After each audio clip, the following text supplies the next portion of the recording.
Okay, so today we're going to be working on Wylock number 27. It says evaluate the expression, so square root of 24.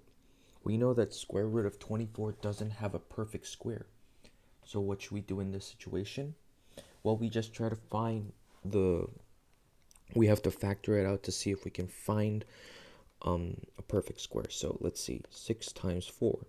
We know that square root of 4 is a perfect square since square root of 4 is 2. So if we do square root of 4, we get 2 rad 6. Using square roots to solve quadratic equations. So you have a quadratic equation here, and to solve this, you just got to make z alone. So let's subtract 15 on both sides. It gives you negative 36 is equal to negative 2z squared. Now we divide negative 2 on both sides, and you get z squared is equal to 18. If we square root both sides, we get square root of 18, plus or minus square root of 18. Now, like we did in the first problem, we factor 18 out so we can find a certain combination. And if we do, we get 9. So we know that 9 is a perfect square of 3. And if we do that, we can just square root it and we get 3 rad 2 as our answer. Plus or minus means that it's either positive or negative. Moving on. Solving the equation.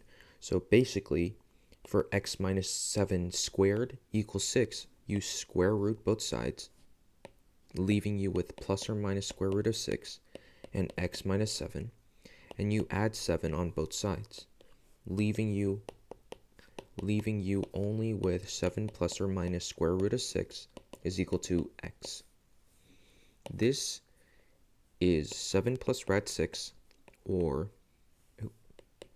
and 7 minus square root of 6. There are two solutions in this case.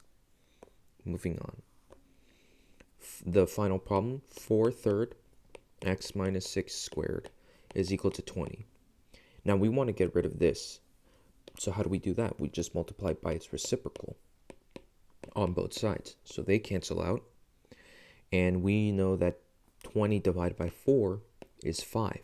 So on this side we get 15, while on this side we only have x minus 6 squared. Now how do we get rid of this squared? We just have to square root on both sides, leaving you with plus or minus 15, square root of 15 is equal to x minus 6.